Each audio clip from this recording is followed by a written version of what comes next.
Hola, hola, ¿qué tal, gente? Sean todos muy bienvenidos, por fin, después de un tiempo igual considerable, a un nuevo video de una guía de edición, una guía de soporte de edición. Por supuesto, el día de hoy corresponde hablar de una de las ediciones favoritas de todos los jugadores de Primera Era. Estamos hablando de Ragnarok. La verdad es que este video les pido disculpas, perdón, les pido disculpas con anticipación de que va a ser un poco más prolongado, porque son varias cartas más, son 54 cartas las que vamos a analizar el día de hoy. Así que de antemano les ofrezco mis disculpas y además, bueno, también ofrecer las disculpas por los contratiempos que tuve. Tuve que hacer el video varias veces, lo tuve que rehacer, o algunas pifias, probablemente durante el video se note, pero lo voy a editar para que no afecte la visualización del mismo. Bueno, las características principales de Ragnarok como edición. Ragnarok es una edición que es bastante completa, ¿ya? No obstante, presenta un par de contratiempos, por decir de alguna manera, y es que uno de ellos es que su curva, la curva del soporte, igual tiende a ser un poquito alta, ¿ya? Eso por un lado, y lo otro que Ragnarok como edición no tiene ni anulación ni cancelación de ningún tipo. Entonces, por lo tanto, nosotros tenemos que jugar con lo que disponemos. Sí, ¿qué características tiene? Tiene robo, tiene bastante robo, tiene mucha remoción, y tiene cartas que son espectaculares. Tiene por ahí un par de armas que son, por supuesto, las mejores una de las mejores del bloque, ¿cierto? De Primera Era. Así que vamos a pasar de lleno, perdón, con el análisis, ¿ya? Pero antes, como siempre, recordarles, este canal es patrocinado por Cervezas Beerwolf. Usted quiere encontrar esa tech maravillosa, esa tech que le haga conseguir la victoria suprema, ¿cierto? Por favor, hágalo con una Beerwolf en la mano. ¿Qué cerveza más buena? Yo la recomiendo. Abajo en la descripción están los contactos de mi compadre Juan Durán, ¿cierto? Para que usted disfrute esta cerveza, para que pueda hacer sus pedidos. Es un manjar, es una delicia. Saca tus mejores tech con cerveza Beerwolf, la cerveza oficial de Primera Era. Simplemente cerveza Beerwolf, una auténtica locura. Y por supuesto también agradecer la gentileza a un nuevo sponsor, si se quiere así, Manuelito Rocha, ¿cierto? El estudio de Manuel Rocha. Tú te quieres tatuar, tú quieres plasmar en tu piel alguna imagen icónica. Por supuesto también lo puedes hacer con cartas mitos, ya que Rochita tatúa cartas mitos. Por supuesto también estás invitado a que puedas disfrutar de su talento, weón, porque de verdad mi compadre es un tremendo artista, weón. Abajo en la descripción también va a estar el contacto para que se comuniquen con él si es que tu cuerpo te pide tinta, weón. Tremendo tatuador, mi compadre Rocha. Y finalmente, si ustedes quieren meterse en una comunidad donde jugamos torneos de Primera Era, donde organizamos torneos, formatos de todo tipo, edición, soporte libre, etcétera, y además gozar de una comunidad donde puedes compartir tus conocimientos de Primera Era o aclarar tus inquietudes, tus dudas con respecto a Primera Era, abajo en la descripción el grupo de WhatsApp de la comunidad Niort. Un grupo pero maravilloso, recomendado absolutamente. Bien, vamos a pasar entonces a lo que les quería mencionar. Bueno, para finalizar, por supuesto, recordarles que esta guía la estoy llevando a cabo con una simbología de colores que planteé, que en realidad suele ser un poco bastante irrelevante para algunas personas, pero a mí me gusta categorizarlo así porque le da otro toque al video. Como siempre, recordarles, las cartas que tienen un fondo rojo generalmente son cartas que están baneadas, hiper requete contra baneadas, o que tienen un uso extremadamente restringido, ¿ya? Luego en amarillo tenemos las cartas core, que prácticamente son cartas que van en todos los mazos o que se utilizan de manera general en prácticamente todas las barajas o en la gran mayoría de estas, ¿ya? Son cartas tremendamente esenciales. Después de color verde, cartas de uso parcial no se ven tanto como una carta core, se pueden apreciar en menor medida, pero que para algunas composiciones o para algunas estrategias o dentro de algunos formatos tienen una relevancia un poco más preponderante, ¿cierto? Son cartas que no van en todos los mazos, pero en composiciones en particular, por ejemplo, tú decís, esta tiene que ir, esas son las cartas verdes. Y finalmente las cartas azules, que son cartas tech. ven rara vez juego o por lo general se utilizan, digamos, como para algún planteamiento puntual, ya que es una habilidad en específico que tú ocupas en algún momento en específico, o derechamente no se usan en ninguna baraja porque sencillamente no son cartas de buena calidad. Dicho esto, vamos a comenzar de inmediato entonces con la guía de soporte, Ragnarok. Bien, cabros, vamos a pasar de inmediato entonces con lo que son... Ir hablando de las cartitas. Son hartas cartas, son bastantes, son 52 cartas que vamos a tocar el día de hoy. Así que pues, posiblemente no me quede pegado tanto en cada carta para tratar de avanzar un poquito más rápido y que no quede tan largo el video. Bien, vamos a partir con la búsqueda, ¿cierto? Una de las cartas de búsqueda que tiene Ragnarok es Nidos de Pesadilla. Talismán coste 3 que dice: busca 2 cartas en tu castillo y tu oponente te descarta una de ellas, la otra queda en tu mano. Bien, esta es una carta que efectivamente es un paqueteo porque te permite buscar cualquier carta que tú necesites. Pueden ser 2 cartas iguales y tu oponente tiene que elegir. No es necesario mostrarlas, tu oponente la elige al azar, ¿ya? Elige al azar cuál es la carta que se va al cementerio y la otra queda en tu mano. Entonces, por lo tanto, te puede servir para traerte 2 cartas idénticas, ¿cierto? O te puede servir para traerte alguna que te convenga más que tu oponente, por ejemplo, la tire al cementerio, o ahí ya depende de tu conveniencia. La verdad es que una carta en extremo tech, porque al final depende del factor suerte, y todo lo que implique suerte es complejo de ejecutar. Eso es súper importante tenerlo en consideración siempre. Por eso Nidos de Pesadilla es una carta que no ve juego, pese a que tiene una habilidad que es bastante interesante, porque depender de la suerte a veces puede ser un poco contraproducente. No es para nada una mala carta, pero no, sin duda alguna no, tampoco es la gran panacea. Sería bueno un rework para esta carta, bien interesante. Siguiente, bueno, ya partimos con el robo y vamos a partir al tiro con una de las cartas más cochinas de la edición, por supuesto. Estamos hablando del Hidromiel. A ver, Hidromiel en sí no es para mí una carta que sea como extremadamente baneable. Yo creo que hay cartas que son más rotas que esta, hay cartas que son más cochinas, pero ¿por qué para mí es una carta que es tan brutal? Por sus números. Por 2 oros, es un talismán porque por 2 oros hace mucho. Dice: baraja 3 cartas de tu cementerio en tu mazo castillo, luego roba 2 cartas. ¿Cuál es la gracia de Hidromiel? Te filtra el mazo, ¿ya? Hidromiel no es una carta para hacer jugada los primeros turnos. Hay gente que la tiende a jugar los primeros turnos, por ejemplo, si es que saliste con una mano muy mala, entonces necesitáis sí o sí alguna fuente de robo. Pero por lo general Hidromiel va aumentando su potencial en la medida que la partida se va desarrollando. En el late nosotros podemos ver que efectivamente tú haces un filtro espectacular con esta carta y te podías asegurar lo que tú necesites en el momento. Hay gente que ha ganado duelos solamente haciendo ciclos infinitos con la Hidromiel para barajar, robar, barajar, robar, barajar, robar. Como una estrategia de desgaste. Es extremadamente buena y para mi gusto debe ser la mejor carta con frecuencia vasalla de toda primera era. Muy buena carta Hidromiel, a mí me encanta. Si está por 3, va por 3 en todos los mazos, pero por lo general hoy en día ya está restringida a una sola copia. Pero Hidromiel es extremadamente buena, tiene una habilidad demasiado buena para el coste que tiene. Muy buena carta. Siguiendo con el robo, runas, ya está un poco más específica. Igual se suele ver, cada vez se ve menos, eso sí, pero hubo un momento en que se jugó harto. Talismán de coste 4 que dice: ambos jugadores roban cartas de su castillo hasta tener 8 cartas en su mano. Es un robo que beneficia a ambos jugadores.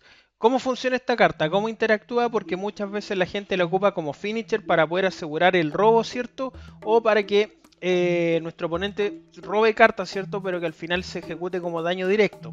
Robas una tú, robas una tu oponente, una tú, una tu oponente. Se va intercalando. Recuerden que yo siempre voy a dejar las aclaraciones las voy a dejar abajo, ya lo que aparece mencionado en el oráculo, en este caso el oráculo de Ragnarok, va a quedar abajo en la descripción y por lo menos esta es como una especie de ping pong, robo yo, robas tú, robo yo, robas tú, robo yo, robas tú. Esa es la interacción que se hace hasta que los jugadores completan la cantidad de 8 cartas en su mano.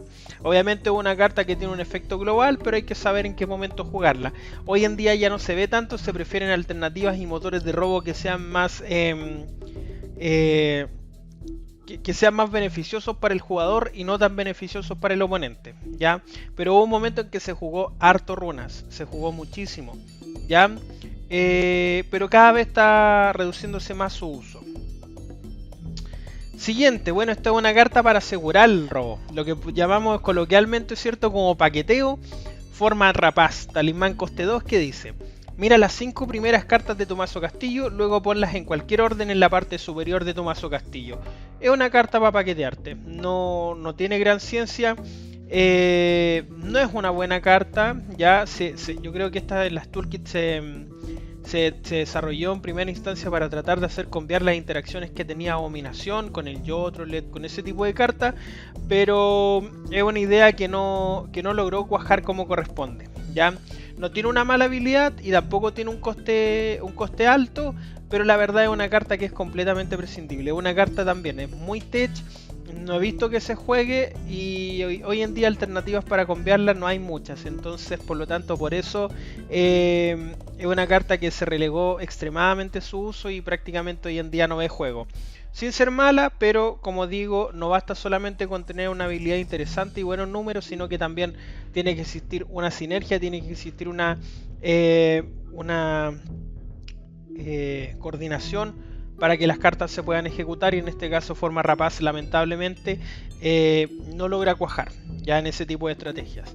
Además que esa estrategia del Yotrollet es demasiado lenta porque Yotrollet es una carta demasiado pesada, entonces lamentablemente por eso motivo no Forma Rapaz no tiene mucho espacio en un mazo, pero no es una mala carta. Bien, vamos a pasar a la remoción, que es uno de los ítems más característicos de Ragnarok. Ragnarok es conocido por las cartas de remoción que tiene, y vamos a partir por supuesto con la que para mi gusto es por lejos la mejor remoción individual que tiene Ragnarok, ¿ya? Fuente de Mimir. Esta es la versión de la toolkit, ¿cierto? Con la ilustración nueva. Talismán coste 4 que dice: destruye una carta en juego que no sea oro, luego roba una carta. Es decir, por 4 oros puede destruir cualquier carta que tu oponente tenga en mesa, obviamente que no sea oro, y además te da un robo. Es una carta que hoy en día quizás en formatos más liberados no ve tanto uso debido a su tremendo coste. Ya hoy en día hay mejores alternativas, Feng Shui, Madre de Dragones, inclusive Horus, Jain. Entonces por eso Fuente Mimir se ha visto relegada ya a un segundo plano.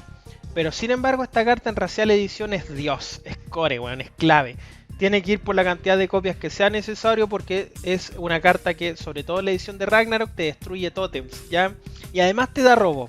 Ustedes saben que el robo siempre va a venir bien, sobre todo en razas que tengan motor de robo medio lentejas, ¿cierto? Estamos hablando de las 3 razas de Ragnarok, así que Fuente Mimir, si bien es cierto el libre no se ve tanto debido a su tremendo coste, pero en formato de edición sigue siendo una carta brutal, así que es muy buena y va fijo en las composiciones y en las barajas de los oponentes. Perdón, de cada uno. Pero es una carta que obviamente molesta harto a tu oponente porque te permite sacar cualquier cosa. Siguiente. Ya está un poco más específica, ¿cierto? Ha visto juego en alguna que otro mazo, pero también cada día va reduciéndose más el uso de Wallganger, porque también para la habilidad que tiene es un poco cara. ¿Ya? Dice: devuelve a la mano un aliado oponente en juego, luego puedes robar una carta de tu castillo. Es muy parecida a Jain, te sube un aliado oponente a la mano, pero con la gracia de que Jain, si bien es cierto, tiene esa restricción de coste, pero Jain pide 1 oro menos. Y ustedes saben que el meta de primera era está muy cargado a lo que es bajar curva, ¿ya? Se está intentando bajar la curva porque primera era siempre ha sido un bloque súper rápido en cuanto al desarrollo del juego. Y lamentablemente Wallganger es una carta que es media pesada, weón, para ser jugada hoy en día. Hay mazos en los cuales lo he visto. Yo he visto mazos, por ejemplo, formato racial libre.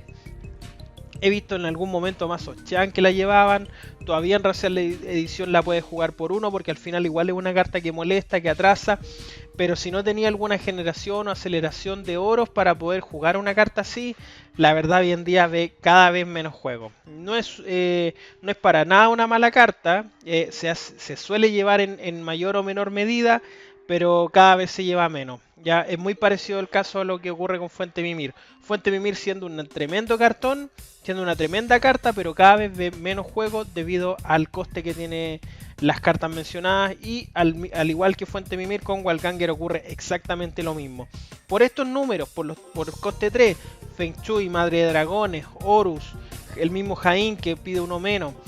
No, hay mejores alternativas que Wallganger por lejos, pero ojo, no es una mala carta, en absoluto. Siguiente, Esposa de los Furibundos, y esta la puse en verde, ya no la puse como carta tech, ¿por qué? Porque en Racial Edición se juega y en algunos mazos libres también la he visto. ¿Cuál es la gracia de Esposa de los Furibundos? Destruye, su habilidad dice, destruye un aliado oponente de fuerza mayor a 3, es decir, es una carta que te sirve exclusivamente para romper un chancho, ¿ya? Un chancho. Pero ¿cuál es la gracia que tiene? Que tiene coste 2. Y es una carta muy barata. O sea, por ejemplo, que me ha tocado jugarla de la siguiente manera, voy a poner un ejemplo de una interacción. Bajaste, ya, supongamos que partiste, no sé, vos estáis jugando en Racial Edición con Bárbaro y te salió una mano súper lenta, pero te salió una Esposa de los Furibundos en la mano. Perfecto. Tu oponente llega al turno del oponente. Ya, bajaste un oro, finalizaste porque no podías jugar nada. Tenía un Esposa de los Furibundos en la mano. Tu oponente te juega con Maui, se botó los dos del mazo y se descartó una de la mano. Supongamos que jugó otra cosa, ¿ya? Pero ahí tú, por ejemplo, podí con la Esposa de los Furibundos romperle el Maui y el costo de activación igual se lo tiene que... O con otros chanchos también te puede servir, por ejemplo, contra un Draugar, un Kordrak. Es una carta que es bien buena, weón. No va ni cagando por 3 porque tiene la limitante de que efectivamente tiene que ser un aliado de fuerza más superior a 3. ¿Ya? Eso es como su limitante que tiene, pero viejo, tiene coste 2. Entonces, por esos números, de verdad, vale la pena intentar probarla. Por lo menos por una copia. ¿Ya? Por una copia. ¿Y por qué la pongo en verde? Registrarlo nuevamente porque es una carta que igual ve juego. ¿Ya? Yo mis mazos Racial Edición de Ragnarok por lo menos la juego por una copia en todos los mazos. Porque apaña harto. Muy buena carta. Siguiente, y aquí ya vamos a pasar a una cartita más tech que se le hizo rework en la toolkit. Mirada Berserker, talismán coste 3 que dice: los jugadores destruyen una carta de cada tipo que controlen que no sea oro. ¿Ya? ¿Qué quiere decir esto? Que tienen que destruir un arma que tengan en juego, tienen que destruir un aliado que tengan en juego y tienen que destruir un tótem que tengan en juego. En caso de que tengan. Si no tienes, solamente te destruyes de lo que tengas. ¿Ya? Es una carta que también, Stech también le he visto en algún que otro mazo, sobre todo en mazos Dios y en mazos Bárbaro. ¿Para qué? Para cambiar con Sif, con Baldur, en el caso de Bárbaro con Elfo Arquero, Stech, ¿ya? Stech. Puede servir, puede funcionar, la puedes conectar, sí, por supuesto, pero siempre esas cartas que son como aliado por aliado y que más encima tenéis que pagar 3 oro, no llegan a tan buen puerto. Ya puede llegar a servir en algún momento, pero si tú jugáis, por ejemplo, con Totem y lo único que tenéis para romper en la mano es mirar a Berserker, weón, te podéis pegar un balazo en los pies. Ese es el problema de este tipo de cartas. No es mala en absoluto, pero hay que saber en qué composiciones llevarla. No es llegar y jugarla porque sí. ¿Ya? Importante que tengan en cuenta ese detalle con respecto a Mira Berserker. Siguiente, Funeral Vikingo. Aquí estas las voy a pasar súper rápido porque en verdad son cartas bastante malas. Talismán coste 3, destruye un aliado con arma. No hay mucho más que decir, ¿cierto? Una remoción, pero que se limita solamente a destruir un aliado que sea portador de una o más armas. ¿Ya? No es muy buena. No es muy buena, pero ¿por qué la menciono acá? De hecho, no es para nada buena, es una chaya, pero tremenda. ¿Pero por qué? Porque como digo siempre, mejor que sobren a que falten. Siguiente. Holmgang, talismán coste 3 que dice: en tu turno elige un aliado oponente. En el próximo turno deberá atacarte. Si no puede hacerlo, destrúyelo. Para destruir algún... También. Obligáis a un aliado oponente a que ataque, ¿cierto? O lo podéis destruir o bloqueándolo, o si tu oponente efectivamente no lo ocupa para atacar, lo va a tener que destruir. Es una carta muy mala, weón, pero como digo siempre, mejor que sobre a que falte, ¿ya? No sé qué más decirles con respecto a esta carta, weón. En realidad las puse, hay algunas que puse para rellenar, weón. Podrían haber sido menos cartas las que incluí en esta ocasión, weón, en este video. Pero bueno, ya está. Chicos, bueno, les pido disculpas porque va a quedar un poco desordenado, pero lo importante es que vamos a mostrar todas las cartas. Va a quedar desordenado para mí, ustedes no se van a dar ni cuenta porque al final va a seguir el mismo orden en la edición, pero bueno, me faltó hablar de dos cartas que son importantes con respecto a la remoción, por supuesto remoción de armas y tótems. En primera instancia tenemos Asaltar Santuario. Asaltar Santuario es un talismán de coste 3, ¿cierto? Que es bastante bueno, es muy interesante y dice lo siguiente: gana el control de un tótem o arma oponente. Es una carta que te puede servir, ¿cierto? Si en caso de que tu oponente tenga algún tótem, que tenga alguna habilidad que te está afectando directamente, como por ejemplo un Tui, o una habilidad de la cual él se esté beneficiando, como por ejemplo un Yuboku. Es una carta que te permite, ¿cierto?, robarte un tótem.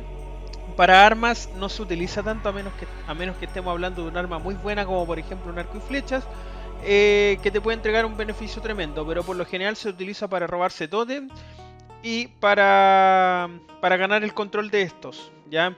Para armas siempre va a ser mejor destruir el aliado portador del arma, porque así básicamente esté un 2x1. Es una muy buena carta, no se juega tanto, ya, debido a que igual coste 3, de repente esto a la gente lo hace, disculpen, lo hace dudar, y de repente también dependiendo de los formatos no se juega con mucho tótem. Pero sí tiene su buen nicho competitivo y es una carta tremendamente buena, así que por algo está acá. Y como alternativa, por supuesto, a Asaltar Santuario, y una alternativa en cuanto a coste mucho mejor, tenemos a Espina Somnoliente. Talismán de coste 1 que dice: destruye un arma o tótem en juego y bota una carta de tu castillo. Por supuesto, aquí ya nos sirve para derechamente destruir el tótem o arma, mandarla al cementerio. Por ejemplo, armas que no nos sirve ganar el control con Asaltar Santuario, como por ejemplo una Tech Paddle, que es un arma que tenemos que sacarnos del juego, nos puede servir Espina Somnoliente. ¿Cuál es la gracia de Espina Somnoliente y cuál es el mayor beneficio que tiene? Sin duda alguna su tremendo coste. Es un coste muy bajo, coste 1 solamente, que nos pide como coste adicional botar una carta de nuestro castillo. Es una carta muy buena y mucha gente que la prefiere por sobre Asaltar Santuario. Yo diría que Asaltar Santuario es ligeramente más tech que Espina Somnoliente, pero ambas son muy buenas y son tremendas cartas para remover armas y tótems en la edición Ragnarok. Bien, vamos a pasar ahora a los removal masivos que tiene Ragnarok, porque mucha gente se queja de que el removal masivo que tiene no es tan bueno, Sí, pero vamos a explicar por qué por qué no se juega el que es bueno, ¿ya? Remoción masiva. Tenemos primero Astucia de Loki. Esta es una carta muy mala, weón. Talismán coste 4 que dice: todos los aliados imbloqueables son devueltos a la mano de su dueño. Es una carta extremadamente específica, weón. ¿Contra qué razas te puede servir, por ejemplo, una carta así? Contra vampiro. Tú le tiráis una Astucia de Loki a un vampiro y cagó. Se tiene que subir todo a la mano si es que tiene un enjambre en juego. ¿Contra qué más? Puto, un guerrero. Guerrero tiene muchos aliados imbloqueables. Tiene el Michimalonco, la misma Tech Paddle te vuelve imbloqueable a tus aliados. Kuna si se suele jugar. ¿Contra qué más? Contra el Razas Campeón, criaturas, si jugáis con el Kagebunchi no Jutsu, te puede servir. Pero no mucho más que eso. No mucho más que eso y pide 4 de oro. Es una carta muy mala y es demasiado específica. No vale la pena. No vale la pena. Así que de verdad la nombro solamente porque la carta existe. Si tuviera un coste más bajo quizás podría ser, pero no. No. Siguiente. Bien. Naglfar. Talismán coste 4. Todos los jugadores destruyen todas las cartas en juego y tu oponente bota 2 cartas de su castillo. No hay que explicar, no hay que enfatizar mucho el por qué esta carta vive baneada. Esta carta es tan rota, que cuando recién se empezaron a desarrollar los primeros formatos raciales, ya era carta única. Formato racial centella para los viejas escuelas, cuando se jugaba en el M, ¿cierto? Ya esta carta en ese formato era única. Y todos los mazos la llevaban. Y todos los mazos llevaban Alfheim para poder cuidar su oro, para que no te lo rompieran con Naglfar. Es una carta extremadamente rota, weón. Muy rota. ¿Por qué? Porque rompe los oros, weón. No solamente basta con destruir todas las cartas, te destruye los oros, te rompe todos los oros. Y si tú no tenés respuestas para esta carta, literal es una win condition. Entonces ese es el motivo por el cual lamentablemente Naglfar, que es el masivo por excelencia que tiene Ragnarok, no se puede jugar y vive permanentemente baneado. Nada que hacer al respecto. Es demasiado buena esta carta. Es demasiado buena que rompe la vida, rompe el espíritu, rompe el ano, rompe todo, weón. Muy buena carta, pero lamentablemente pasada a 3 pueblos para lo que es un metajuego actual, weón. Y es por eso que vive baneada. Eso es importante tener en consideración. Siguiente, y esta se ocupa harto. Fuente de Urd, talismán coste 3.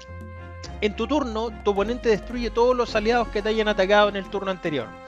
Es una muy buena carta. Es barata. Tú con Fuente de Urd perfectamente puedes destruir 2 o más aliados por 3 oro. Lo cual es bastante bueno. Puede ser bastante bueno. ¿Cuál es el problema que tiene Fuentes de Urd? Tiene 2 problemas. Primero, no la puedes cambiar con cartas que cancelan el ataque. Como por ejemplo, Juramento de los Héroes, Kawarimi, Ymir del Reto. Ese tipo de cartas cancelan ataque. Si a ti te cancelan el ataque, tus aliados no fueron declarados, no se consideran declarados atacantes, entonces por lo tanto, tú no podés después jugar al siguiente turno Fuente de Urd.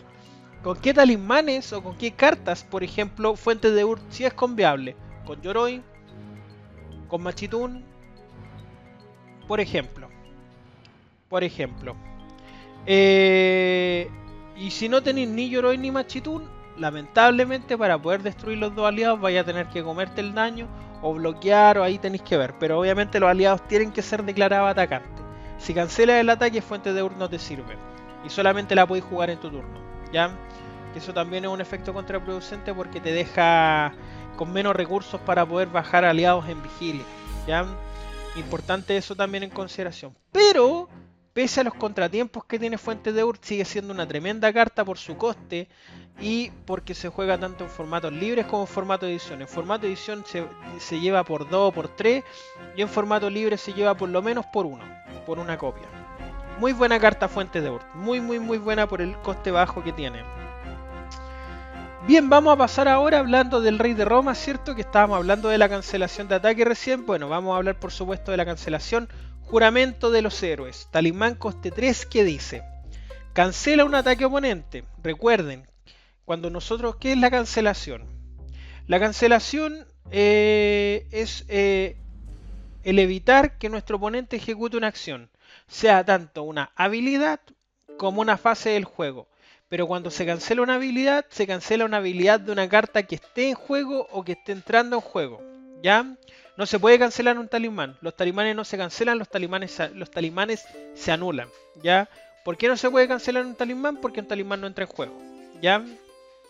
Entonces, por lo tanto, aquí, ¿cuál es la cancelación que hace el Juramento de los Héroes? Cancela una fase del juego que en este caso es el ataque. Cancela el ataque. ¿Ya? Por lo tanto, nuestros aliados, si nosotros atacamos y nos tiran un Juramento de los Héroes, nuestros aliados finalmente no son declarados atacantes porque esa fase del juego se canceló. Cancela un ataque oponente, luego baraja una carta de tu cementerio en tu mazo castillo por cada aliado oponente en juego. Ojo, son todos los aliados oponentes, no solamente los que te hayan declarado atacante. Si tu oponente tiene 4 aliados en juego y te atacó solamente con 2 y tú le jugaste el Juramento de los Héroes, barajas 4, no barajas 2. Ya, importante ese detalle, chicos, para que no se les pase por alto. Es una muy buena carta. La pongo de color verde porque, si bien es cierto, en formatos libres no se suele llevar porque se prefieren otras alternativas, otros motores de baraje. En formato libre, por ejemplo, vaya a preferir jugar con Machitún, Yoroi, que son más baratas para evitar comerte un daño. Y de baraje vaya a preferir jugar con cartas como Acupuntura, quizá el Castillo de Churi, Sakura, por supuesto. Pero en formato de edición va, ¿ya? Yo creo que puede ir perfectamente en cualquier composición en Racial Edición, por lo menos por una copia, ¿ya? Hay mazos que la suelen llevar por 2, como el Bárbaro o el Dios. Y en Aure perfectamente la puedes llevar por una copia, entonces por lo tanto en Racial Edición es una carta que suele ir. Es una carta que va. Va en los macitos, bueno. Bien, siguiente carta que vamos a ver ahora, Galdar. Galdar, por supuesto, es una carta core dentro de cualquier composición de mazo que nosotros nos armemos. Es una carta tremendamente omnipresente, va en todos los mazos, es muy buena. Talismán de coste 4, ya es un coste bastante pesado, pero miren lo que hace. Copia el efecto de un talismán de tu cementerio. Es decir, podemos copiar cualquier carta de talismán que nosotros utilicemos perdón, que esté en nuestro cementerio y poder beneficiarnos de su habilidad. Es una muy buena carta porque, como ustedes saben, hoy en día el metajuego actual hay muchas cartas que están limitadas a una copia, entonces por lo tanto Galdar nos sirve como ese comodín que nosotros necesitemos y obviamente se adapta a la situación que nosotros queramos utilizar en ese momento. Me explico, por ejemplo, si necesitáis copiar un hidromiel del cementerio, copiáis el hidromiel. Si necesitáis baraje, copiáis algo para barajar. Si necesitáis un removal, copiáis un removal. Si necesitáis copiar un masivo, utilizáis Galdar. Es una carta tremendamente versátil y debido a que es tremendamente buena su habilidad, tiene que ir en todos los mazos. Obviamente es una carta que por lo general se suele restringir a una copia, ¿ya? No es una carta rota para nada, ¿ya? O sea, es una carta que es muy buena, tiene un efecto que es muy potente, pero ojo que tiene coste 4, ¿ya? Entonces, por lo tanto, tampoco es como una carta que nosotros digamos voy a poder jugar Galdar 20.000 veces, ¿cachai? Porque igual hay veces las cuales si te la anulan, perdiste 4 oros, entonces hay que tener en consideración también que tenéis que jugarla en turnos seguros. No obstante, debido a su tremenda habilidad, Galdar por supuesto es una inclusión obligada en cualquier composición de formato que nosotros estemos jugando. Tremendo, tremendo, tremendo cartón Galdar. Continuemos entonces, gente. Vamos a pasar ahora a lo que es la generación, aceleración y búsqueda de oros. Y por supuesto tenemos que hablar también de una carta que score tanto en composiciones de formatos más libres como en formatos de edición. Cuernos de Adumla. Talismán coste 2, puedes buscar una carta de oro en tu castillo y ponerla en juego. Este oro no afecta el límite de oros por turno. Obviamente la segunda habilidad está de más, ¿cierto? Porque el oro no lo está jugando desde la mano. Ustedes saben que por reglas oficiales solamente nosotros podemos bajar un oro de nuestra mano una vez en nuestro turno.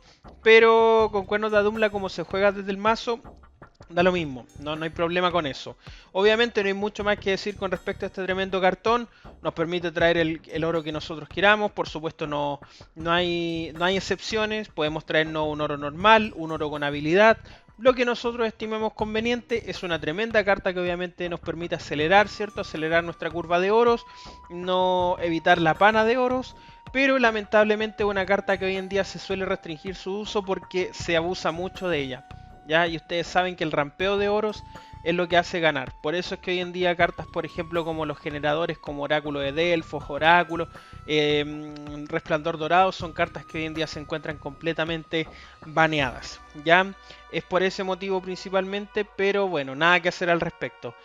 Obviamente es una carta que va en todos los mazos dentro de la medida de lo posible. Tú puedes jugarla perfectamente por una o dos copias, ¿ya? Hay gente que prefiere Arco de Ulf, del cual vamos a hablar más adelante, pero o Dicom el Recaudador, que tiene coste 0, pero eso no quita que la carta sea cochina. Cuernos de Adumla es un tremendo, tremendo, tremendo cartón.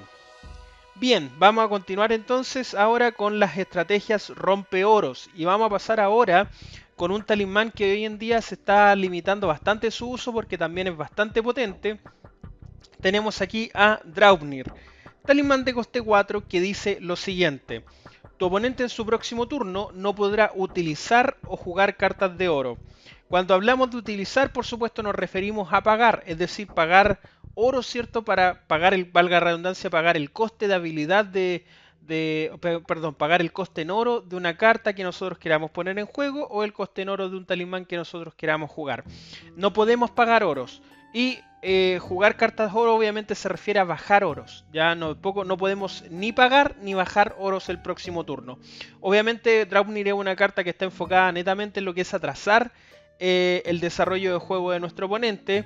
Es una carta que hay que saber conectar porque pide 4 oros. Entonces puede ocurrir que si tú la juegas, por ejemplo, en curva, la juegas en un turno 3, pagaste 4 oros, jugaste el Draupnir, y si te lo anulan, perdiste 4 oros, por ende perdiste el turno. Entonces al final puedes salir un poco para atrás. Hay que saber en qué momentos del juego conectarla. Es una muy buena carta y obviamente debido a que existen estrategias de combo infinitos hoy en día con Orejona, Draupnir, por supuesto, en Fairy con el Mago Merlín, es una carta que ha visto restringido su uso en el último tiempo. Es muy buena, es muy interesante. Yo creo que una carta que, si bien es cierto, tiene un efecto bien potente, pero el hecho de que pida 4 para mí no la hace indispensable. ¿ya? De hecho hay gente que no la juega por lo mismo, porque tiene un coste demasiado alto. Es mucho mejor Sachila y por supuesto mucho mejor Orejona, porque Orejona impide que nuestro oponente reagrupe los oros. Pero Draupnir es una tremenda carta, y obviamente hay composiciones que se desarrollan en función de este tremendo talismán. Muy bueno. Siguiente, vamos a pasar ahora a lo que es el descarte de mano, y vamos a partir con una de mis cartas favoritas de primera era. La primera carta de Ragnarok según su numeración, los Edas. Talismán coste 5, es bien carito, ¿cierto? ¿Qué dice? Tu oponente se descarta de toda su mano, luego este roba 4 cartas. Los Edas es una carta que es bien interesante porque tiene más de un uso, o sea, nosotros le podemos sacar provecho de varias formas. Obviamente, primero y principal es que es un descarte de mano, por lo tanto nosotros estamos haciendo que nuestro oponente todas las cartas que tenga en la mano las tenga que enviar al cementerio y tener que robar 4 cartas nuevamente. Si tú conectas muy bien los Edas, puedes romperle la estrategia a tu oponente, que estaba seguramente guardando cartas, guardando las respuestas para poder jugártela. Entonces, por lo tanto, si tú logras conectar un descarte de mano bien, eh, puedes dar vuelta una partida o puedes inclinar una partida a tu favor, ¿ya? El otro uso que se le da a los Edas, por ejemplo, es que ya si a tu oponente le quedan pocas cartas, podéis jugar los Edas para que tu oponente se robe las 4 cartas, por ejemplo. Si le quedan 4 cartas en el mazo, la robó y automáticamente perdió, entonces por lo tanto es daño, ¿ya? Tiene esa doble función. ¿Cuál es el problema que tienen los Edas y por qué no van todos los mazos? ¿Por qué no se utiliza con mayor frecuencia? Porque pide 5. Es una carta que es muy pesada, es una carta que es muy compleja de conectar. Hay mazos específicos que suelen jugar con los Edas. Por ejemplo, yo he visto composiciones de mazos Chan que juegan al descarte. Composiciones de mazos, por ejemplo, un vampiro puede jugar al descarte con Moiras, etcétera. Entonces una carta como los Edas puede venir bastante bien. Además que tiene la posibilidad de jugarla más barata con Natacha. Pero es una carta que debido a su tremendo coste es un poco compleja de conectar. Eso no quita que sea una carta muy cochina, que sea muy potente, y obviamente siempre va a tener el lugar en mi corazón. Por mucho que hoy en día no se vea y que sea una carta bien tech, yo creo que su colorcito verde lo tiene más que merecido, porque es una carta que tiene una potencia que puede sorprender. Muy buena los Edas. Bien, esta ya es una alternativa más tech. Aprovecho de mandarle un saludo, por supuesto, a Manuel Rocha, ya que esta es una de nuestras cartas favoritas. A mí me encanta esta carta, es una chaya. Esta carta obviamente es mucho más tech que los Edas y es Fimbultyr. Tiene los mismos números que los Edas, coste 5, pero esta afecta a ambos jugadores. Todos los jugadores se descartan de su mano y roban 5 cartas de su castillo.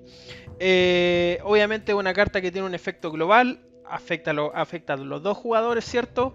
Permite robar 5 cartas y yo creo que ¿por qué no se ve tanto? Porque el robo igual es bien generoso, bueno. Entonces por lo tanto de repente tú le lograste descartar la mano a tu oponente, pero igual le estáis dando 5 cartas. Entonces es bastante generosa la cantidad. ¿En qué circunstancias, por ejemplo, te puede servir un Fimbultyr? En una en la cual tu oponente tenga más cartas que tú, ¿ya? Que tenga más cartas que tú y en el fondo tú la estás utilizando para robar 5 cartas. Pero también estáis haciendo que tu oponente robe 5 cartas y además estáis pagando 5 oros. Entonces es un coste demasiado alto y creo que en ese sentido los Edas es mucho mejor. ¿Ya? Cuando son habilidades que afectan a ambos jugadores hay que saber utilizarlas con prudencia. ¿Ya? Hay que saber en qué momento conectarlas y por supuesto jugar con una carta que prácticamente te va a servir para el late te puede trolear un poco, sobre todo si te sale en la mano inicial. ¿Ya? Es una carta bien tech, yo la he jugado, la he logrado conectar en alguna que otra ocasión, pero es difícil de jugar. ¿Ya? Ahora, eso no quita que su habilidad sea bien potente y por supuesto hablar de esta carta es importante mencionarla porque es una de mis cartas favoritas de Ragnarok, pese a que le cuesta mucho ver juego. Fimbultyr.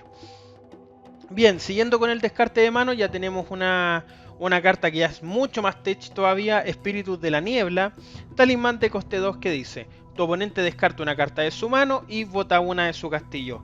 Básicamente aquí lo que nosotros tenemos es daño directo, tenemos daño directo y tenemos un descarte de mano. Por 2 oros no es tan mala, pero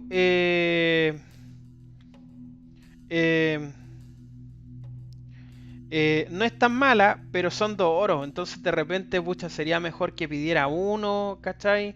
O que pidiera 2 y hiciera otra cosa. Eh, en fin, yo creo que ahí podría llegar a haber un nicho, pero en verdad es una carta que pide 2 oros, estáis pagando 2 para descartar una.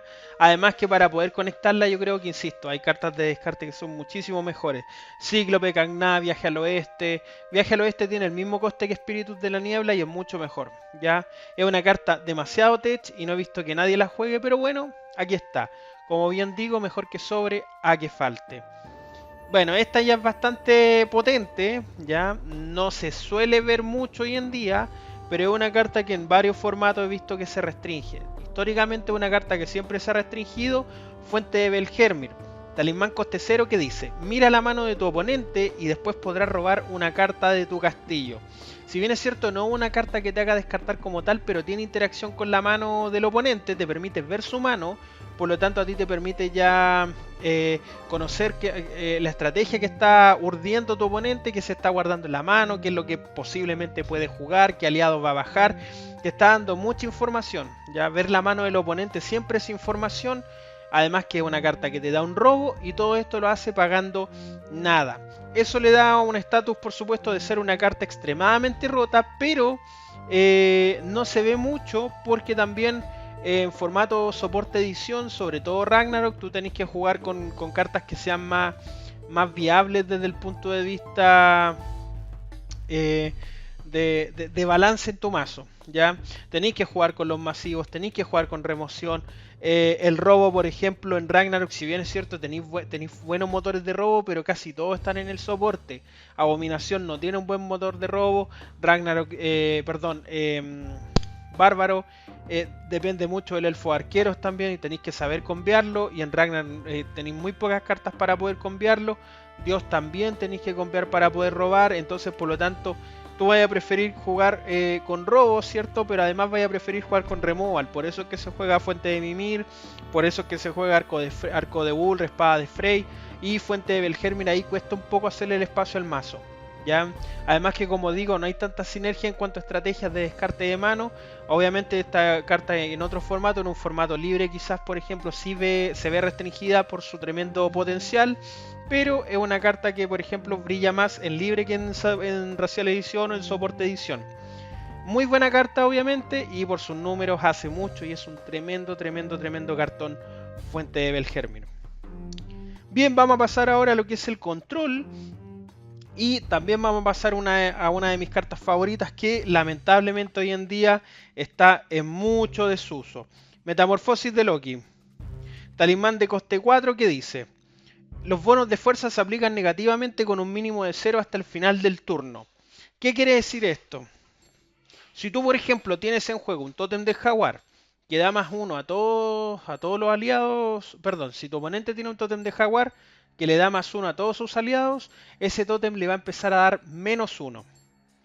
Ya, si tú tienes, por ejemplo, un arma que le resta fuerza al oponente, por ejemplo, el aliado portador pierde 2 a la fuerza, esa carta le va a dar 2 a la fuerza, más 2 a la fuerza, es decir, se invierten los bonos. ¿Qué cartas no se ven afectadas? Los modificadores de fuerza como los duplicadores, como por ejemplo Matador de Gigantes.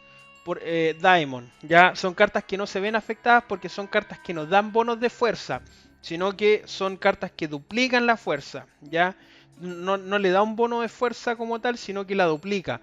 Cuando una carta dice duplica su fuerza, por ejemplo, es el doble, ya, pero no le está dando un bono de fuerza como tal. ¿Qué otras cartas también no se ven afectadas? Las cartas, por ejemplo, como Tetsubichi, su portador tiene fuerza 0. ¿Por qué? Porque establece la fuerza que tiene el aliado sin tener que darle ningún bono. ¿Ya? Además que son habilidades continuas, entonces por lo tanto el aliado queda ahí con fuerza 0. ¿Cuál es el problema que tiene Metamorfosis de Loki? Siendo una carta tremendamente buena y uno de los mejores efectos permanentes del juego, el que tiene muchas cartas de Ragnarok lamentablemente, su coste. Es una carta un poco pesada para conectarla, ¿ya? Si te la anulan te puede hacer perder el turno. Es difícil. Yo esta carta, sinceramente, si ustedes me apuran, yo le bajaría el coste a 1 así a lo desquiciado. A lo maldito, bueno. Así ya me queréis jugar agro, pum, ya, 3 metamorfosis de Loki. Y sería mucho más fácil de conectar. Es muy buena la carta, tiene una habilidad brutal, pero lamentablemente es un poquito pesada para jugarla. Pero en algún momento sí se vieron hartas estrategias en función de metamorfosis de Loki. Muy buena carta. Bien, otra más que ha empezado a ver harto juego últimamente, se vio harto en el Premier, Sacrificio de Odín, talismán de coste 3 que dice: cada aliado oponente ve disminuida su fuerza a un mínimo de 0 por el número de cartas que tengas en la mano, ¿ya? Es decir, si tú tienes 4 cartas en la mano y te están atacando con tus aliados, con los aliados oponentes, tú en guerra de talismanes jugáis Sacrificio de Odín y cada uno de esos aliados oponentes pierde 4 de la fuerza acorde a las 4 cartas que tiene en la mano. Es muy buena y yo he visto mucha gente que la juega y se le ha dado la oportunidad a esta carta, ha tenido su brillo, tiene su nicho competitivo. En Racial Edición yo he visto que también se juega extraordinaria. Muy buena carta y puede ser bastante molesta. Me encanta mi Sacrificio de Odín. Una de las cartas favoritas de mi compadre Nacho Ibáñez, por supuesto, un saludo también para él. Alto cartón, tremendo cartón. Siguiente, ya estas son cartas más tech las que les voy a mostrar por si acaso, pero se las voy a mencionar así rapidito para que sepan que existen. Cadena Gleipnir. Cadena Gleipnir, talismán de coste 3 que dice: en la fase de aliado todos los aliados pierden su bono de fuerza hasta el final del turno. No es una mala carta, pero pide mucho, ¿ya? Entonces por lo tanto por eso no se juega. Si queréis quitar los bonos de fuerza es mejor jugar con Metamorfosis de Loki, ¿ya? Y obviamente te va a servir de forma exclusiva para razas que jueguen en base a bonificadores de fuerza. Como cuáles, por ejemplo, Vampiro. Vampiro es una carta, es una raza que se bonifica. Caballero también se bonifica. Fairy hoy en día también se bonifica. Pero te sirve contra alguna raza en específico, pero por lo general es una carta que es bastante situacional y no he visto que nadie la juegue en verdad. Si vayas a jugar con este tipo de cartas, créeme que por lejos mejor la metamorfosis de Loki. Siguiente, Suplicio de Loki. La fuerza de un aliado en juego se reduce en 3 con un mínimo de 0. Es una tremenda habilidad porque al final le quita 3 a la fuerza a un aliado, pero Huitzilopochtli del reto le saca la chucha, porque le da más 3 a un aliado tuyo y solamente por un oro. No, sin duda es una carta que no tiene y no va a haber juego nunca, porque hay alternativas que son muchísimo mejores. Ya, Gorgona es mejor porque por 2 oros deja al aliado oponente con fuerza 0. Entonces Suplicio de Loki yo aquí la estoy nombrando nomás para las risas, para los memes. Existe, pero nadie la ocupa. Siguiente, Amuleto de Thor. Esta es una carta muy buena, pero lamentablemente tiene un problema bien complejo. Les voy a explicar de qué se trata. Es un talismán de coste 2, ojo porque es barata, es muy barata, y dice: en la fase de ataque, los aliados que no lleven arma tienen fuerza 0 hasta el final del turno. ¿Ya? Claro, es una tremenda habilidad porque al final reduce la fuerza de los aliados, ¿ya? Y te va a permitir decir: ah, chuta, ya no va a pasar el daño entonces porque voy a jugar Amuleto de Thor. ¿Cuál es el problema que tiene Amuleto de Thor? Y esto es la aclaración del oráculo, está especificado. Ya recuerden que las aclaraciones de las cartas polémicas voy a dejar todo en la descripción y con el link, por supuesto, del oráculo de Ragnarok.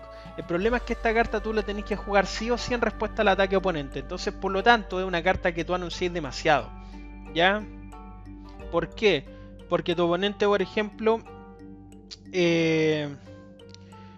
no va a querer, por ejemplo, bonificar a sus aliados o querer jugar algún talismán, porque ya es una carta que tú al jugarla en respuesta al ataque. ¿Qué quiere decir esto? Antes de que tú declares el bloqueo, tú tenés que jugar el Amuleto de Thor. Entonces, por lo tanto, la estáis anunciando mucho, entonces demasiado predecible lo que puedes llevar a cabo. Lo ideal sería que esta carta se pudiera jugar en guerra de talismanes, ya cuando bloqueaste y ya tu oponente está cocinado. Lamentablemente no es así, pero aún así esta es una carta que me gusta mucho porque es barata, tiene un coste muy bajo para la tremenda habilidad que tiene. Dejar todo en 0, tú puedes perfectamente barrer la mesa. No importa que se te vayan tus aliados, pero estáis barriendo la mesa, así que muy buena, que espero que algún día tenga algún tipo de rateo porque se lo merece. Es tremendo cartón Amuleto de Thor. Bien, lo que hablábamos recién con respecto a los modificadores de fuerza, Matador de Gigantes. Matador de Gigante es un finisher que lamentablemente ve poco juego. ¿Por qué? Porque pide mucho. Volvemos a lo mismo. ¿Cuál es el problema de Ragnarok? Ragnarok es una edición que tiene una curva un poco cara. ¿Ya? No te va a jugar muy barato, no tiene talismanes muy baratos, salvo la hidro, por supuesto, y salvo honrosas excepciones, pero en general, la curva tiende a ser un poquito alta. Y obviamente Matador de Gigantes no es la excepción, pero tiene una habilidad monstruosa que dice: todos tus aliados doblan su fuerza hasta la fase final. Es decir, tú podías atacar con todo, jugar Matador de Gigantes y todos los aliados duplican su fuerza. ¿Ya? Podéis pegar un daño pero colosal. ¿Cuál es el problema que tiene Matador de Gigantes? Matador de Gigantes tiene un gran counter, el Machitún. ¿Ya? Y hay gente que sabe perfectamente guardarse para el Machitún, guardarse los oros, bien digo, para el Machitún. O te pueden tirar el masivo, o te pueden tirar algo que cancele. No, cancelar el ataque no, porque la estáis jugando en guerra. Tenéis que jugarla en guerra. Entonces, por ejemplo, si te tiran un Machitún, cagaste, ¿cachai? O si te empiezan a tirar un masivo, por ejemplo, es una carta que también es difícil de conectar, pero si sabes encontrar el momento adecuado, puede ser un tremendo finisher. Es una carta tremendamente tech, pero yo creo que más de algún valiente la ha probado. Yo mismo he jugado con esta carta, me ha dado buenos resultados, pero como digo, su coste es lo que nos invita a que nos aventuremos con Matador de Gigantes. Pero es una carta pero bellísima, muy linda, gran ilustración, buena habilidad, malos números, pero aún así tremendamente jugable. Hay que aventurarse, hay que tirarse a la piscina con Matador de Gigantes. Bien, vamos a pasar ahora a lo que es la prevención. Amor de Valquiria. Talismán de coste 2 que dice: cuando un aliado se ha destruido, juega inmediatamente este talismán para que dicho aliado siga en juego. Luego podrás robar una carta de tu castillo. Ya tiene coste 2, no es un coste muy alto y te da un robo. Pareciera que es una buena carta, lo es, pero el problema es que te limita solamente a que el aliado sea destruido. O sea, si te lo barajan, si te lo destierran o te lo suben a la mano, Amor de Valquiria lamentablemente no ve mucho juego. En este sentido es mucho mejor llevar Armadura de Valquiria, que no te ocupa espacio del soporte, que es un oro, no te pide nada.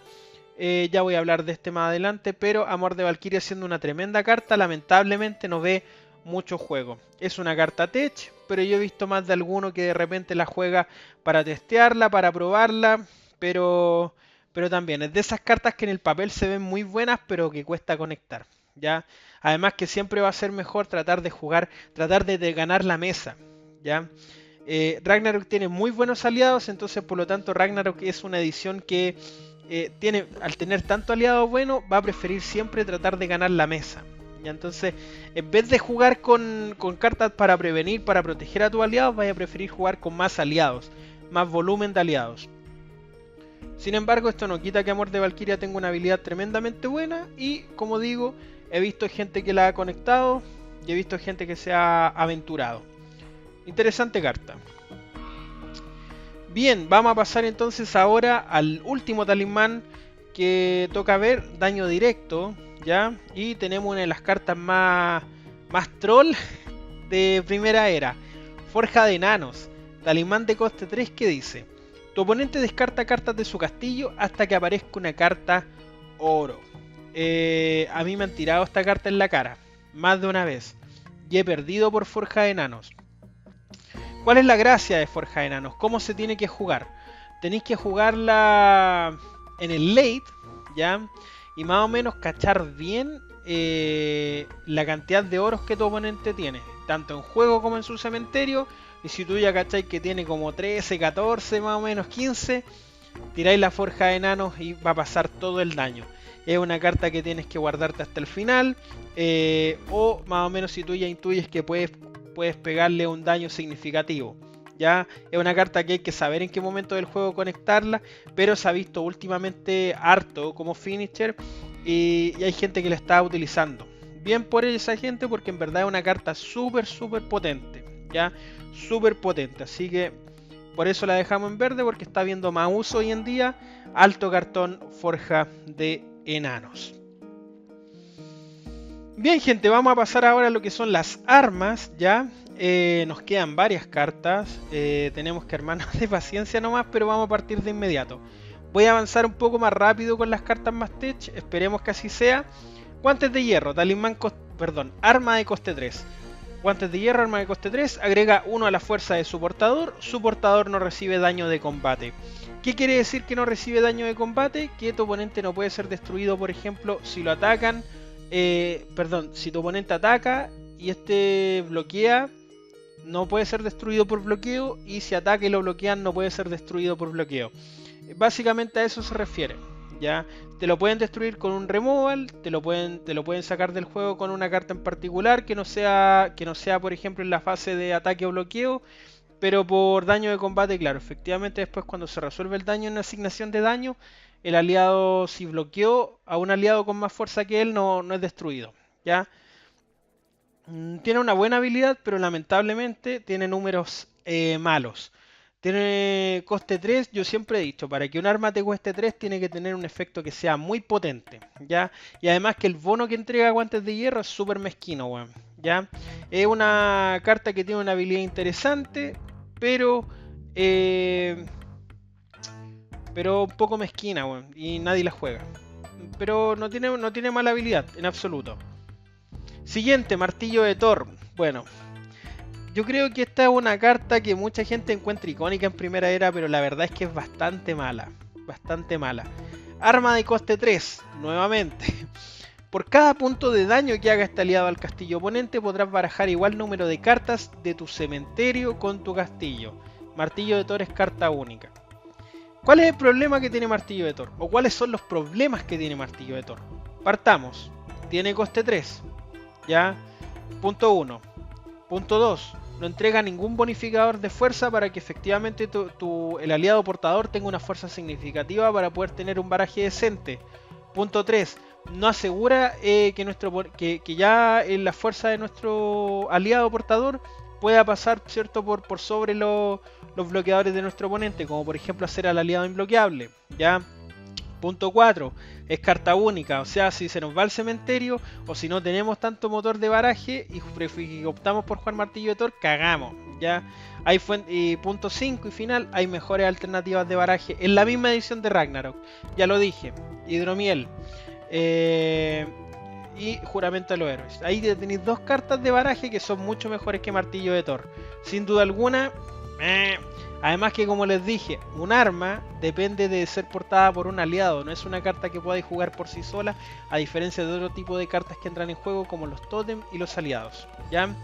Así que Martillo de Thor, ahí nomás, ahí nomás. Muy bonita la ilustración, carta icónica como digo, pero al final solo se queda en eso. Lanza de Odín, a esta carta se le hizo rework en Leyendas 2.0, arma de coste 3, otra vez. El portador gana 2 a la fuerza. Puedes descartar una carta de tu mano para prevenir que el portador sea destruido. Ya, aquí tenemos un bonificador de fuerza más decente, ¿cierto? Ya le da más 2 y además tiene una habilidad de prevención. ¿Cuál es el problema de Lanza de Odín? Tiene coste 3 y además tenéis que descartar, weón. Porque por último que te destruye el arma, ¿cachai? Destruye el arma, sube el arma a la mano. Pero el tener que descartar una carta y algo que te haga descartar de la mano para poder darte un efecto tiene que ser una carta extremadamente buena. Y Lanza de Odín no lo es. Tech, nadie la juega, no es tan mala la habilidad, pero nadie la juega porque, como digo, hay armas mejores. Siguiente. Lanza Croxpio. Puta, nunca he sabido cómo se pronuncia esta carta, les pido disculpas. Lanza Croxpiot. Ya. Arma. Coste 3. De nuevo, weón. El portador gana 3 a la fuerza. Ojo. Una vez por turno, si solo controlas aliados de la misma raza, puedes cambiar el portador de esta arma.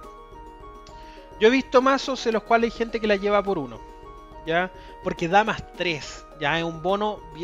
Aquí estamos hablando de un bono generoso. De un bono potente. Quizás si nosotros a futuro viéramos, por ejemplo, en la edición razas con sinergia con armas o aliados con sinergia con armas, además de los guerreros, por supuesto, yo creo que quizás un arma así podría haber muchísimo más juego. ¿Ya? Además que dice una vez por turno, entonces por lo tanto tú de repente la puedes usar para bluffear. Si atacáis a tu oponente, por ejemplo, ya y te intenta bloquear, listo. En guerra cambio de portador el arma y al aliado atacante, ¿cierto? Le doy el bono. Ojo con eso, es una carta que es muy buena. Es importante saber cómo y cuándo jugarla. Yo insisto, por ejemplo, en mazos que juegan con la piedra de rock, he visto algún que otro valiente que la pone por una copia y la verdad da buenos resultados. Es una carta que puede llegar a ser interesante, pero también demasiado tech. Pero aquí está, invito a la gente a testearla.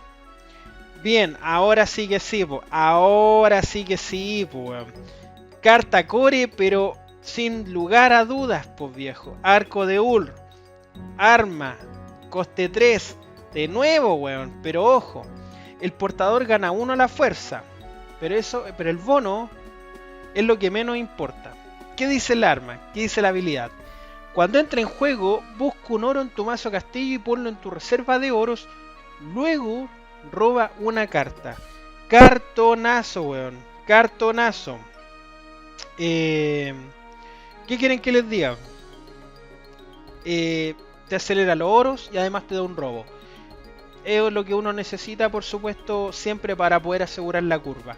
Arco de Ur es una tremenda carta y últimamente, y desde hace ya harto tiempo, se ha empezado a restringir, a limitar, a banear incluso. ¿Por qué? Porque te acelera los oros y además te da un robo. Y por último queda con ese remanente, con ese bonito de +1 que siempre apaña. La moneda chica también suma.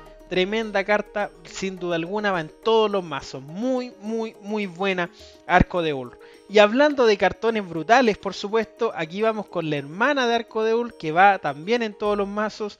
Y por supuesto estamos hablando nada más y nada menos y nada más que Espada de Frey. Arma, coste 3, pero de nuevo, weón. Pero ojo, el portador gana 2 a la fuerza. Cada vez que el portador ataque, puede robar una carta al final del turno. Robo, weón. Robo. ¿Qué es lo que le falta a esta edición? Robo de calidad, por decirlo así.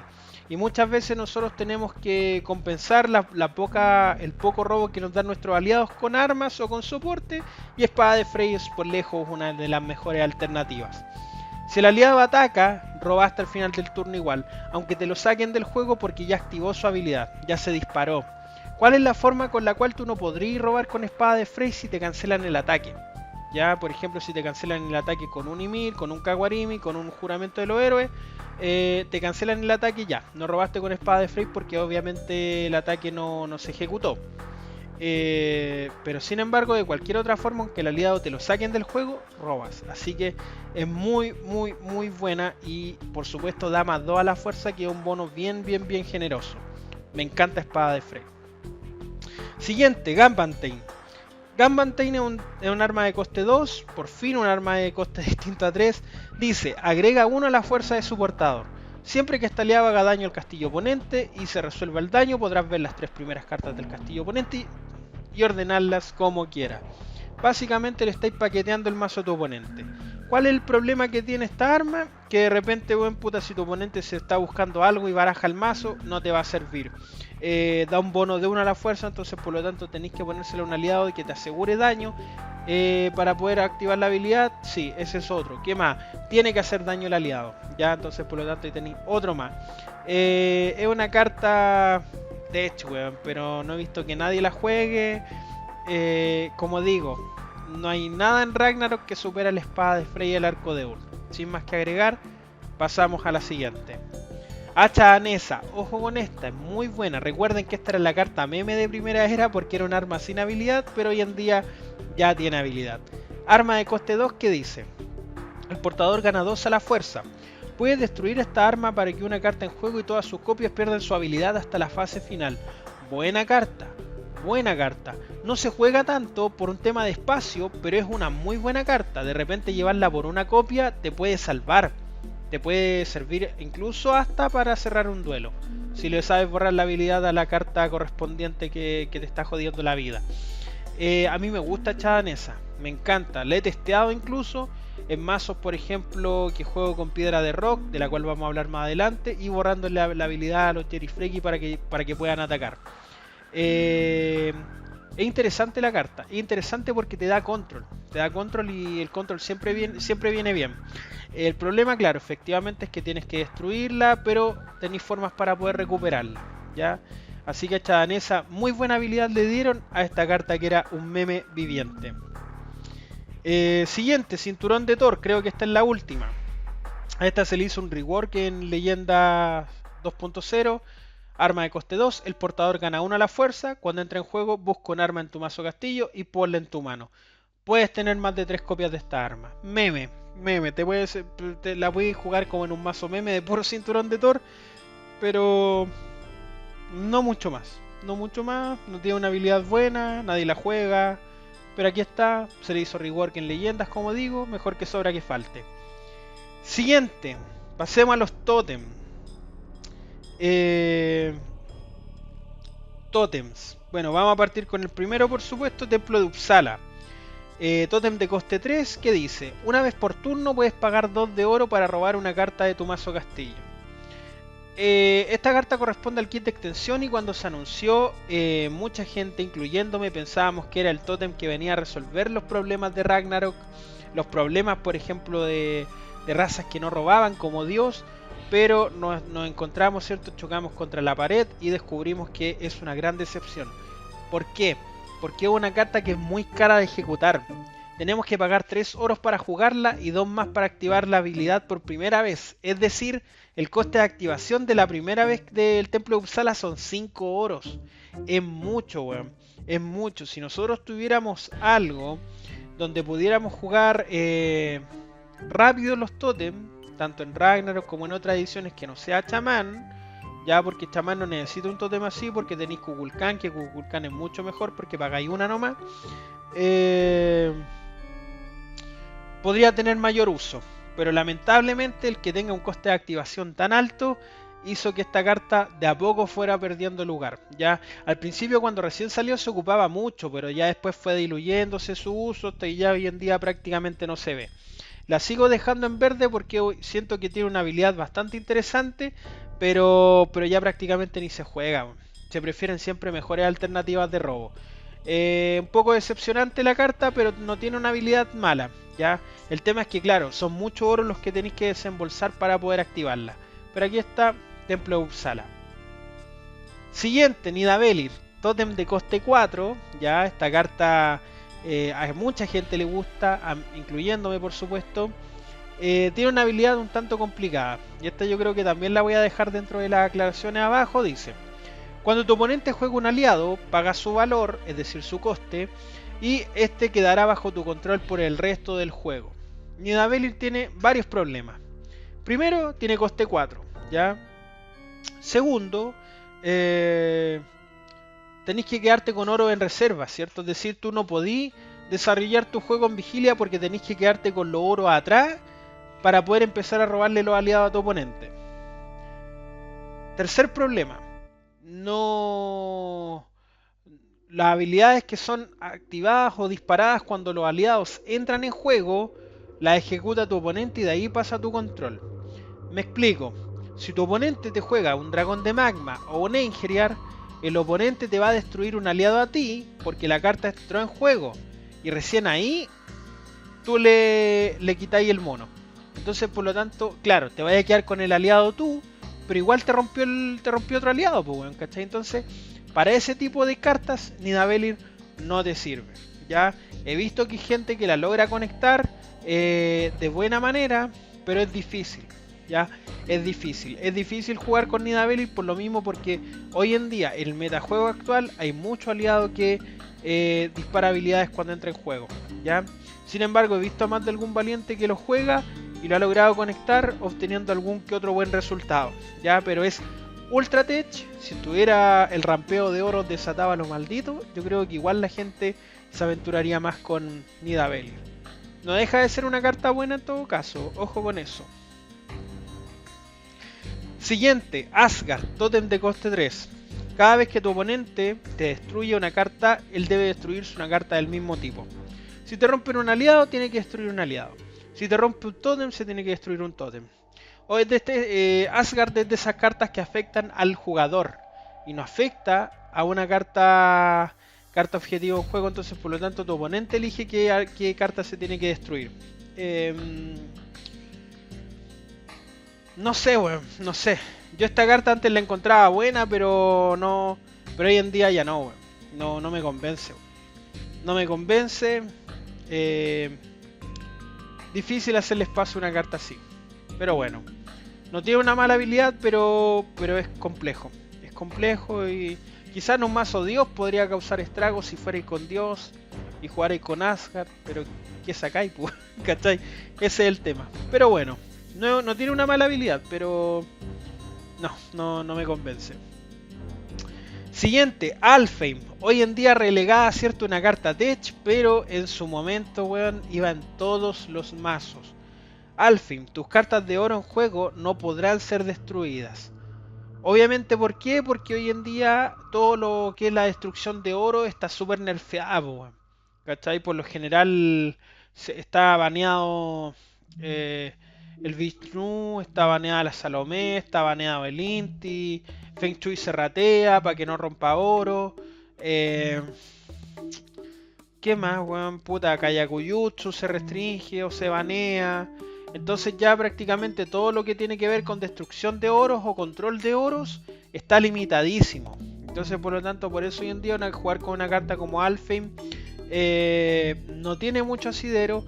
Tomando en consideración además que hay dos removal masivos que destruyen los oros, que son el Nagalfar, que vive baneado, y Lee, el tótem de espíritu de dragón, que también vive baneado. Entonces por lo tanto no hay necesidad de jugar Alfheim, no tiene sentido jugar un Alfheim. Además que hay muchos oros que activan su habilidad, ¿cachai? O el costo de activación de su habilidad es que te los destruya, entonces te estaréis pisando la cola. Pero en su momento se jugó harto, bueno, harto. Jotunheim, esta carta me gusta y la he visto composiciones en mazos bárbaros, mazos dios que juegan con Jotunheim. Tótem de coste 3 que dice, mientras este tótem esté en juego, cuando tu oponente juegue un aliado debe botar 2 cartas de su mazo castillo. Es una carta buena, bueno. Es una carta buena y como digo, he visto mazos y he visto composiciones en las cuales tiene su brillo, ¿ya? ¿Por qué? Porque aliados siempre vaya a estar jugando, vaya a estar constantemente tu oponente bajando aliados, ¿ya? Y tú también. Entonces por lo tanto jugar con una carta que te controla, o sea no controla, sino que genera un daño directo hacia tu oponente cada vez que juega aliados, puede llegar a ser molesto. Si tenéis dos de estos dos de estos en juego, cada vez que tu oponente juegue un tótem, un aliado, va a tener que pegarse 4 por culpa de este tótem. Si tenéis dos Jotunheim en juego. Tremendo cartón. Obviamente un poquito tech, pero he visto mazos que juegan en función de Jotunheim. Yo mismo me he armado mazos en función de Jotunheim y es una carta interesantísima. Muy buena. Siguiente, Niflheim, tótem de coste 3 que dice, tu oponente en cada turno bota del cementerio una carta de su castillo.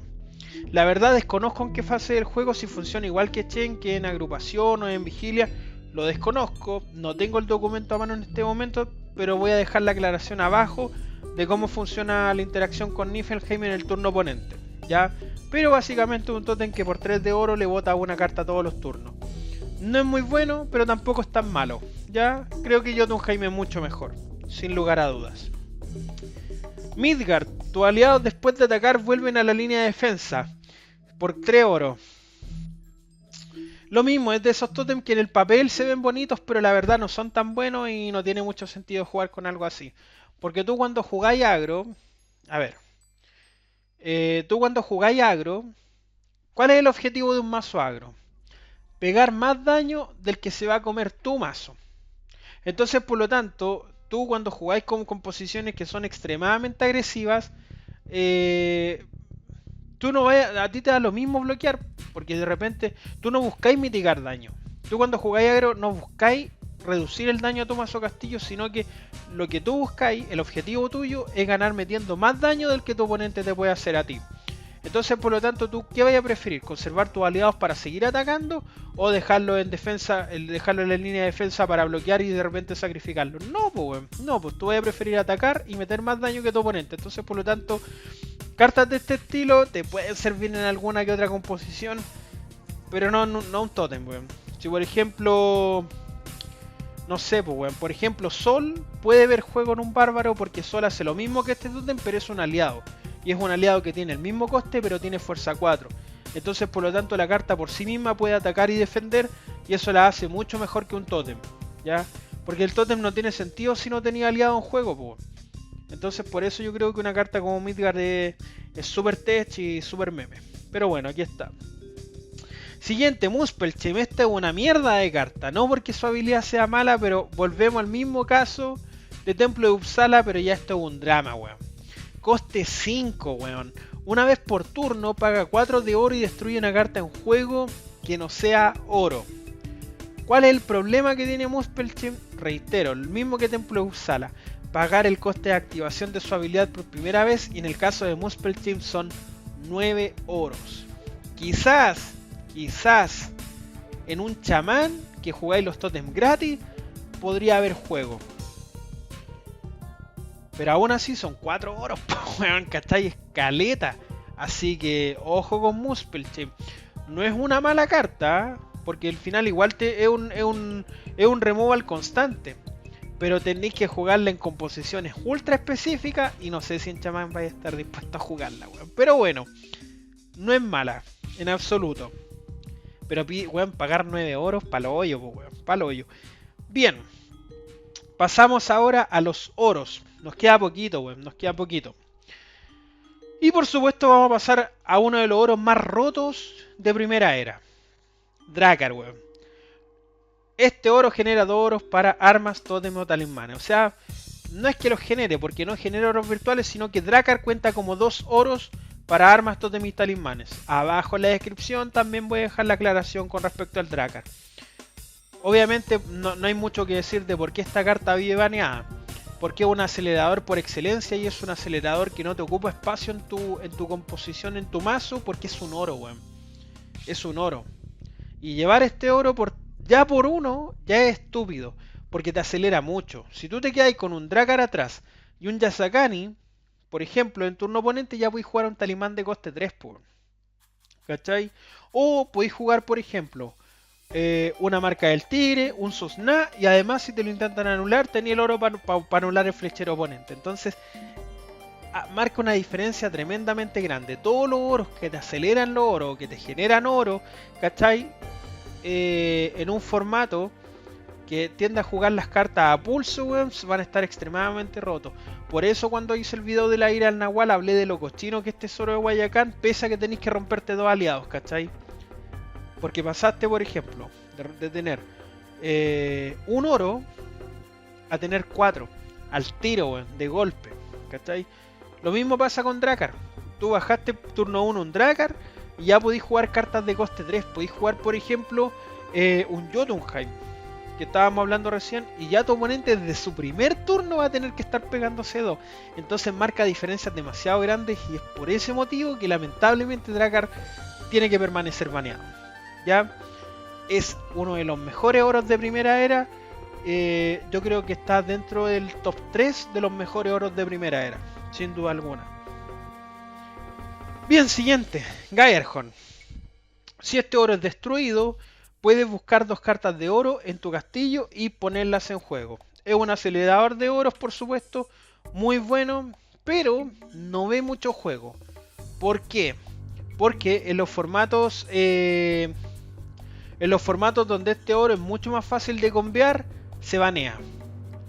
¿Ya? Y en los oros donde no se puede combiar, no se usa porque se prefieren utilizar otros oros. Ya, ustedes saben la clásica combinación, la histórica combinación Gaerhorn falsa cautiva, ¿cierto? La cual hacía que nosotros bajáramos la falsa cautiva, con Gaerhorn podíamos acelerar los oros, perfecto.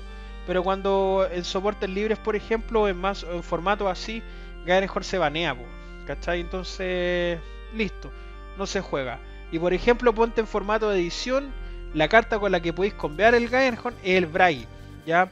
Pero Bragi pide 4, pues, bueno, ¿cachai? Y el Bragi juega otra cosa, ese otro tipo de estrategia, entonces Gaerhorn tampoco se utiliza mucho y solamente se utilizan, por ejemplo, en Racial Edición se utiliza el mazo Dios.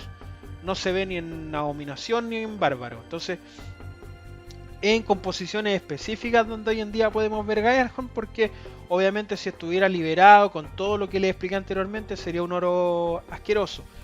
Pero como está restringido su uso, obviamente es una carta que ya tiene especificaciones, ¿cierto? Las cuales puede ir. Cambiarlo con incubo, bueno, también puede ser. Pero aún así son estrategias un tanto complejas, ¿ya? Pero es un oro muy bueno. Es un oro muy bueno, pero depende de la acción de otras cartas para poder combiar. Y si el combo no es bueno, mejor no llevarlo. Ataúd de marfil. Este se ocupa harto, weón. Este se ocupa mucho. Puedes destruir este oro para que genere el doble por este turno. Te destruye el ataúd de marfil y te genera 2 oros por el turno. ¿Cuál es la gracia de ataúd de marfil y qué es lo que lo hace omnipresente en todos los mazos? O en la gran mayoría de todos los mazos. Que lo podéis destruir estando pagado, ¿ya? Esa aclaración también está. La voy a dejar abajo. Entonces tú puedes romperte los ataúdes de marfil pagados y jugar seguramente alguna bomba, algún finisher. Lo que le hablé hace poco de matador de gigantes, puedes jugarlo reventándote los ataúdes de marfil si querías asegurar la win condition. Interesante carta, tremenda carta, muy buena, muy buena. De repente se ve eclipsado por otros oros, pero va fijo. Y por lo menos la gente lo suele llevar por una copia, así que muy bueno. Halatafl, este oro es brutal. Este oro es brutal. Destruye este oro y un aliado en juego tendrá fuerza 0 por ese turno. Es un oro tremendamente molesto porque controla mucho. Controla mucho. Impide que te ataquen con tranquilidad, ¿cachai? O que te bloqueen con tranquilidad estando este oro en juego. ¿Por qué? Porque controla mucho la mesa. Ya, ¿me queréis bloquear? Perfecto, rompo el Halatafl, te dejo en 0 a tu aliado. Ya, te bloqueo a tu aliado. Ya, rompo el Halatafl, lo dejo en 0. Es súper molesto, es súper pesado. Tratar de atacar o defender si tu oponente tiene un Halatafl en juego es tremendamente desagradable porque tú no sabes en qué momento lo va a conectar y te va a cagar. Por lo tanto, una carta, cuando Halatafl está habilitado, va. Sin duda va porque controla mucho. Controla mucho, una carta que molesta harto. Así que no tengo más palabras que decir al respecto. Oro omnipresente, cartonazo, Halatafl. Nos quedan las dos últimas cartas, vamos a terminar rapidito. Piedra de rock. En tu fase de vigilia, una vez por turno, puedes pagar 3 oro para buscar un arma o tótem de tu cementerio y ponerlo en tu mano. Es un reciclaje. Aquí están las composiciones tech que le decía, por ejemplo, para traerse una chadanesa, para traerse algún tótem que les sirva. Es interesante la carta, es bien buena. El único problema que tiene es que obviamente tiene un coste de activación bien carito porque tenéis que pagar 3 oros para traerte la carta hacia tu mano y después tenéis que volver a jugarla. Entonces, por lo tanto, Piedra de Rock es una carta que está enfocada en el late. Entonces es importante tener en cuenta, si tú juegas con Piedra de Rock, tú estás desarrollando una estrategia para que esta carta te pueda ser útil, ¿ya? Y en los primeros turnos cuesta mucho que Piedra de Rock sea útil porque su coste de activación es muy caro. Te estáis trayendo una carta del cementerio. Tampoco te la puedes traer gratis, pues. Tiene que haber un coste de por medio contundente, tiene que haber un sacrificio de por medio, ¿ya? Pero obviamente tú vayas a jugar Piedra de Rock con mayor tranquilidad si tú ya dispones de 7 u 8 oros en mesa. Y ahí es donde Piedra de Rock tiene su brillo. Está enfocada en el late, te puedes traer armas a cada rato. Yo les dije el combo con hacha danesa, ¿cierto? Pum, pum, todo el rato molestando. Puede llegar a ser tremendamente desagradable. No va en todos los mazos, pero se juega harto. Muy buena Piedra de Rock. Y finalmente, Armadura de Valkyria. Armadura de Valkyria dice: si este oro está en tu reserva de oros, puedes desterrarlo para prevenir que uno de tus aliados sea destruido. ¿Se acuerdan de Amor de Valkyria? Esta es la carta a la que me refería. No obstante, Armadura de Valkyria yo tampoco la encuentro tan buena. ¿Por qué? Porque te obliga a dejar el oro en reserva. Ya, entonces por lo tanto se ocupa en Racial Edición B juego, pero con raja por una copia. ¿Ya? Hay hartos mazos que lo llevan y hay hartos mazos que les gusta la carta. A mí me gusta la carta, pero yo creo que por una copia basta y sobra.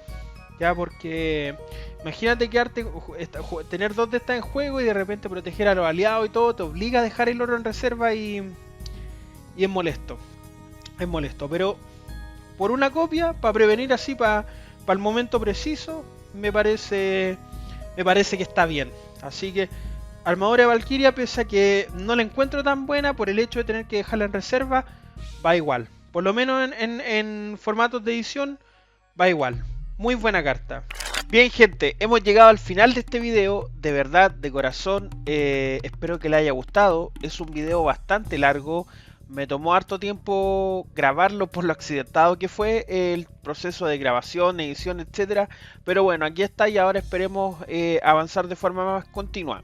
Atentos, chicos, que próximamente se viene la guía racial de criaturas y la guía racial de campeón, para posteriormente continuar con la guía de soporte de la cofradía, que va a ser un video súper cortito porque no son tantas cartas que vamos a analizar de la cofradía, más que nada son cartas que se le hizo rework y por supuesto cartas exclusivas de la edición, que son solamente 3. Muchas gracias por ver. Como siempre les recuerdo, dejen su like porque me ayuda mucho para que el canal siga creciendo. Ya estamos a puertas de los 2500 suscriptores y nos estamos viendo muy pronto en la próxima edición de las guías que se venga a continuación. Un abrazo muy grande para todos ustedes y bye bye.